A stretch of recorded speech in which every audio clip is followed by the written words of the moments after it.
तारड़ अदालत के बाहर सहाफ़ियों से गुफ्तगू कर रहे हैं। जिद की कि मैं उसी गेट से जाऊंगा जिससे साहिल जाते हैं, और अपोजिशन के दिनों में जिन गेट से जाते थे उसी गेट से गए और उसी गेट से एग्जिट हुए जिन दिनों में अपोजिशन के दौर में बाहर आते थे।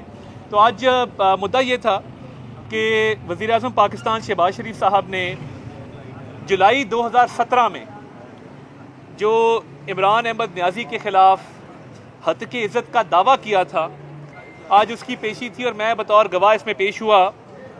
ये वो केस है जो वज़ीर आज़म शहबाज शरीफ ने इमरान अहमद न्याजी के ख़िलाफ़ दायर किया और जो डेफेमेशन कमिट की, हत्क इज़्ज़त की इमरान अहमद न्याजी ने।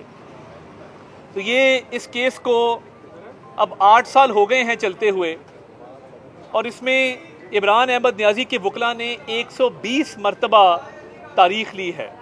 120 मरतबा इमरान अहमद न्याजी के वकला ने एडजर्नमेंट ली है इस केस के अंदर। आज उनके वकील मोहम्मद हसन चोटिया साहब किसी मसरूफियत के बिना पर नहीं थे, तो हमने इसरार किया कि हमारी स्टेटमेंट कम अज़ कम रिकॉर्ड कर ली जाए और उस पर जरा जब वकील साहब अवेलेबल होंगे तो वो कर ली जाए। तो उनके जो एसोसिएट मौजूद थे उन्होंने इस बात पे अग्री किया कि स्टेटमेंट रिकॉर्ड कर लें। तो ये 2017 में शहबाज शरीफ साहब पे इमरान अहमद न्याजी, जिसको हम इल्ज़ाम खान भी कहते हैं, इल्ज़ाम लगाया कि शहबाज शरीफ साहब ने इमरान अहमद न्याजी को 10 अरब रुपए की पेशकश की कि आप पनामा पेपर्स के केस को विड्रॉ कर लें तो मैं आपको 10 अरब रुपया पे करूँगा। ये झूठा, बेबुनियाद और मन घड़त इल्ज़ाम, बहुत सारे इल्ज़ामात में से एक इल्ज़ाम जो इमरान अहमद न्याजी ने लगाया था, शहबाज शरीफ साहब ने उसी वक्त 2017 में हत्क इज़्ज़त का दावा दायर किया और उस केस में अब खासी पेशरफ्त हो चुकी है। और इस केस के अंदर जो हकायक हैं वो हमने अदालत के सामने रखे कि ये ना सिर्फ एक झूठा बयान है बल्कि मज़िका खेज़ है कि जिस तरीके से इस बयान को दोहराया गया, मुख्तलिफ टीवी चैनल्स पे जाके टॉक शोज़ के अंदर दोहराया गया। उन टॉक शोज़ का ट्रांसक्रिप्ट USB भी हमने सामने रखी। फिर परेड ग्राउंड रावलपिंडी के जलसे में इस इल्ज़ाम को दोहराया गया, कराची एयरपोर्ट पे दोहराया गया, पेशावर शौकत खानम की तकरीब में दोहराया गया और इस इल्ज़ाम को जगह जगह शाया किया गया, बतौर कैंपेन चलाया गया। तो ये इल्ज़ाम क्योंकि एक झूठा इल्ज़ाम था, इमरान अहमद न्याजी और उसके वकला किसी किस्म का सबूत नहीं पेश कर सके इस इल्ज़ाम के एविडेंस के तौर पे। और आज मैंने जो बयान रिकॉर्ड कराया अदालत के सामने कि शहबाज शरीफ साहब की एक अवामी खिदमत की हिस्ट्री है इस मुल्क के अंदर। वो 1988 से सूबाई असम्बली और कौमी असम्बली के मेंबर मुंतखब होते आ रहे हैं। वो सूबाई असम्बली में लीडर ऑफ अपोजिशन भी रहे। 3 मरतबा अल्लाह ताला ने उनको वज़ीर आला बनाया, 2 मरतबा वज़ीर आज़म रहे।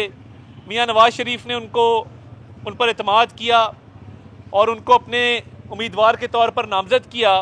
तो उनकी समाजी खिदमत, सियासी खिदमत, जब वो बिज़नेस में थे चैम्बर के प्रेसिडेंट रहे और एक उन्होंने अपनी रेपूटेशन बनाई एज अ डूअर कि वो डेवलपमेंट में बिलीव करते हैं, अवामी खिदमत में बिलीव करते हैं और हमेशा अवामी खिदमत की है, पब्लिक सर्विस की है, अपना खून पसीना देकर।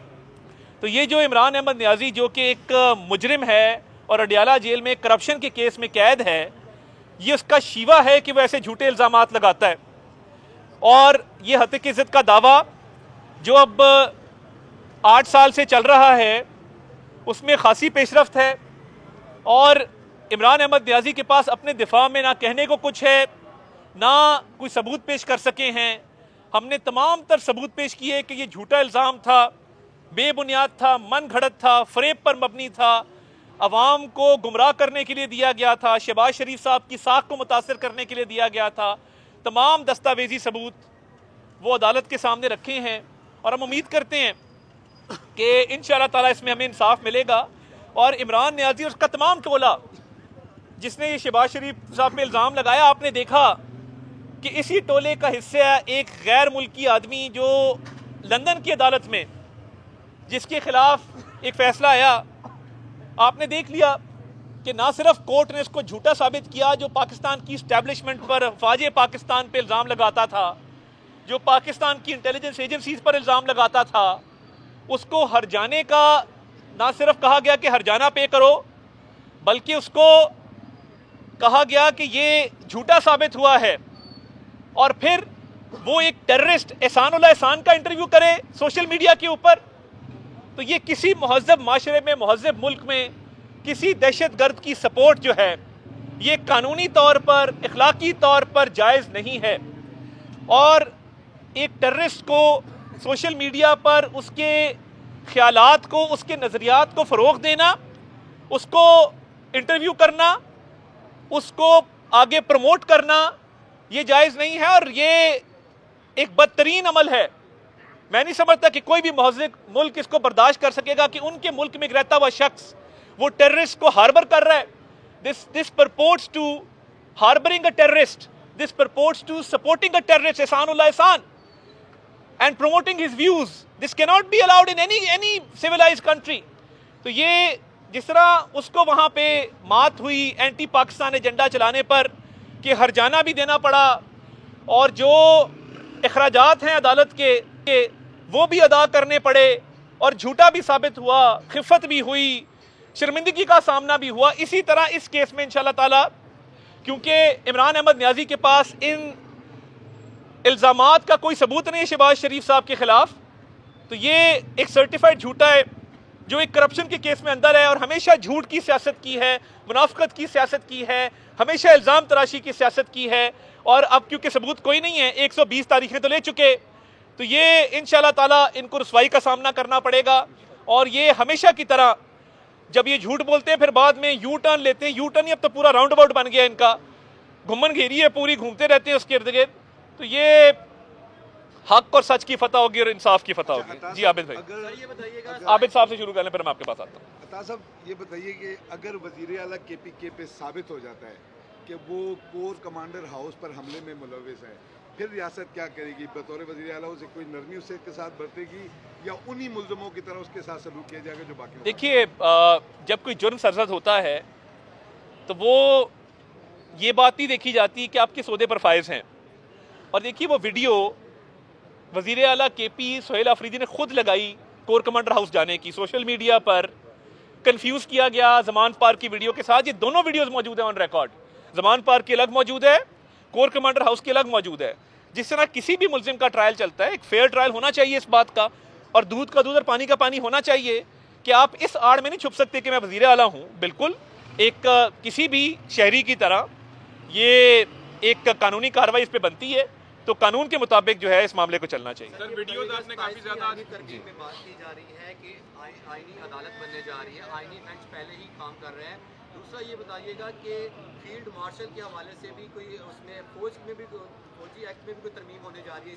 देखिए मामलात बड़े सिंपल हैं। कल भी मैंने इस पर अर्ज़ की बिलावल साहब की ट्वीट के बाद कि मज़ीद जो अदालती प्रोसेस को मज़ीद तक़वियत देने के लिए, क्लियर करने के लिए अभाम ना रहे, तो जो तरामीम ज़ेरे गौर हैं उसमें आईनी बेंच से आईनी अदालत की तरफ भी मामला जो है वो मशावरत के अमल का हिस्सा है। देखिए आर्टिकल 243 के बारे में मैं सिर्फ इतना कहूँगा कि पाकिस्तान को बहुत सारे सिक्योरिटी चैलेंजेस दरपेश हैं और एक कॉम्प्लेक्स सिक्योरिटी सिचुएशन है जिसके तहत डिस्कशन चल रही है, मगर इस पर कोई हतमी बात करना या मजीद वजाहत करना कबल अज़ वक्त होगा। हमें क्या सराइयों से परहेज करना चाहिए, एक सेंसिटिव मैटर है। साहब, आपने काफी सारी वीडियोस की USBs जो हैं वो अंदर जमा करवाई। एक वीडियो जो है वो आपकी भी आजकल सोशल मीडिया पे वायरल हुई है, एक TV प्रोग्राम की, जिसमें आप चीनी बता रहे हैं कि 55 रुपए में सिर्फ आधा किलो चीनी मिली। अभी आजकल चीनी का रेट जो है वो मार्केट के अंदर कहाँ तक पहुँचा हुआ है, इसके ऊपर क्या कहेंगे जो मुल्क में? जी बिल्कुल, मैं ये कहूँगा कि एक हुकूमत जिसने पाकिस्तान को डिफ़ॉल्ट के दहाने पर पहुँचा दिया, और अगर ये डिबेट शुरू करें आप मियां नवाज शरीफ साहब के दौर से कि इन्फ्लेशन कितनी थी, इन्फ्लेशन 3% थी।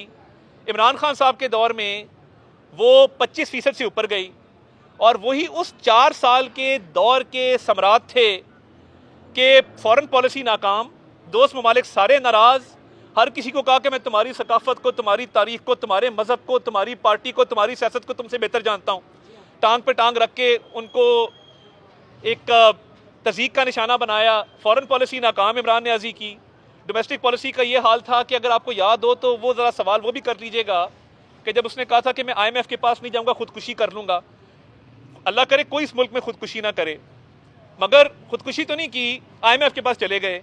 IMF के पास गए, उसकी शराइत पूरी नहीं की, और उसके बाद मुल्क के अंदर महंगाई 38% पे पहुँची, जो कि अब वापस आकर बिटवीन 4 और 5% है, जो आपका इंटरेस्ट रेट था वो 22% से 11% के ऊपर आया है, स्टॉक मार्केट दिन ब दिन नए रिकॉर्ड कायम कर रही है, तो मैं तो अपनी इकोनॉमिक स्टेटमेंट के ऊपर, इकोनॉमिक पॉलिसी पे खड़ा हूं कि आप मैक्रो इकोनॉमिक इंडिकेटर्स कमें। बार बार कहा गया श्रीलंका हमारा दोस्त मुल्क है, बड़ी कदर उनकी, कहा गया नहीं ये श्रीलंका बनेगा, और दुआएं की गई ये डिफॉल्ट करेगा। अल्लाह ताला ने जब इज्जत देनी हो, अल्लाह ताला के हुक्म के आगे कोई इंसान नहीं ठहर सकता। अल्लाह ताला ने जंग में भी मदद की, और वज़ीर शहबाज शरीफ की क़यादत में फील्ड मार्शल सैयद आसिम मुनीर ने जो एक किरदार अदा किया, हमें एक अस्करी फतह मिली, पूरी दुनिया में पाकिस्तान की इज्जत बनी। इकोनॉमिक तौर पे भी जो हमारे पैक्ट्स हो रहे हैं, अग्रीमेंट्स हो रहे हैं सेंट्रल एशिया के साथ, चीन के साथ, सऊदीया के साथ, अमेरिका के साथ, मुख्तलिफ ममालिक के साथ, कि हर मुल्क पाकिस्तान के साथ इकोनॉमिक कोऑपरेशन बढ़ाना चाहता है। अभी सऊदीया के अंदर माशी ताउन का एक फ्रेमवर्क लॉन्च हुआ, फॉरेन डायरेक्ट इन्वेस्टमेंट होगी, ट्रेड बढ़ेगी, पाकिस्तान का ट्रेड डेफिसिट कम होगा, खुशहाली आएगी। तो ये तमाम मैक्रो इकोनॉमिक इंडिकेटर्स, ये मैं नहीं कह रहा, वर्ल्ड बैंक ने शहबाज शरीफ के FBR के रिफॉर्म्स की तारीफ की कि आपने FBR के अच्छे रिफॉर्म्स किए, आपकी इकॉनमी ठीक सिमत में जा रही है। आप फिच की रेटिंग्स देख लें, मूडी की रेटिंग्स देख लें। देखिए, जब महंगाई कम होती है, जब आपका इंटरेस्ट रेट नीचे जाता है, जब आपके ज़र मुबादला के ज़खायर बढ़ते हैं, तारीखी सतह पर गए। इमरान खान के दौर में आप देख लें कि ज़र मुबादला के ज़खायर क्या थे, और जब हमें PDM की गवर्नमेंट मिली तो डॉलर का क्या रेट था और डॉलर के रेट को कैसे काबू किया गया। तो मैं तो इस पे 1 घंटा भी बात कर सकता हूँ, मगर मेरा ख्याल है मौशी लेक्चर इतना ही बड़ा है। काफ़ी चीज़ें आपने बता दी, काफ़ी सारे जो अहदाफ हैं वो उन्होंने हासिल भी कर लिए हैं, और इसके बावजूद जब लोकल गवर्नमेंट के इलेक्शन की बात हो रही है तो आप उसको जो है गैर जमाती करवाना चाह रहे हैं। क्या अवाम में आपको पजीराई हासिल नहीं है इतने काम करने के बावजूद? देखिए, मैं तो लोकल गवर्नमेंट के सिस्टम में बड़ा मेरा एक यकीन है, और आपको पता है कि पंजाब के अंदर मैं आप लोगों के साथ ही तकरीबन 10-12 साल हमने लोकल गवर्नमेंट के साथ मिलकर काम किया। इसी शहर के अंदर वाइस चेयरमैन का भी आपको एहतजाज याद होगा, जो चेयरिंग क्रॉस के ऊपर हुआ करता था, हमने जाके उनको मनाया, 90 इशारा पे उनसे मुज़ाकरात किए। 250-300 वाइस चेयरमैन थे जिन्होंने अपने हकूक़ की बात की, तब हमने तरमीम करके वाइस चेयरमैन को हकूक़ दिलवाए, उनको हाउस का स्पीकर डिक्लेयर किया, हर सतह के ऊपर, ज़िला काउंसिल की सतह के ऊपर, मेट्रोपॉलिटन कॉरपोरेशन की सतह के ऊपर, यूनियन काउंसिल की सतह के ऊपर। तो देखिए, जो एक कानून बनाया गया है, इस पर वज़ीर बल्दियात पंजाब ने वसीतर मशावरत की है, और ये पहली मरतबा नहीं है कि गैर जमाती इंतखाबात होने जा रहे हैं। इससे पहले भी गैर जमाती इंतखाबात जो हैं बल्दियात के पंजाब के अंदर हुए हैं, और उसके अंदर कुछ कोर्ट के ऑर्डर्स भी मौजूद हैं। इस पर अब हम दूर हो जाएगा, और बल्दियात के इंतखाबात होने चाहिए, जल्द होने चाहिए, और मैं समझता हूँ कि एक मौसर अवाम की नुमाइंदगी उसमें आनी चाहिए। हो गया ना एक सवाल? थैंक यू, बहुत शुक्रिया, बहुत शुक्रिया। अदालती निज़ाम को मजबूत बनाने के लिए आईनी तरमीम ज़ेर गौर है। अताउल्लाह तारड़ मीडिया से गुफ्तगू कर रहे थे।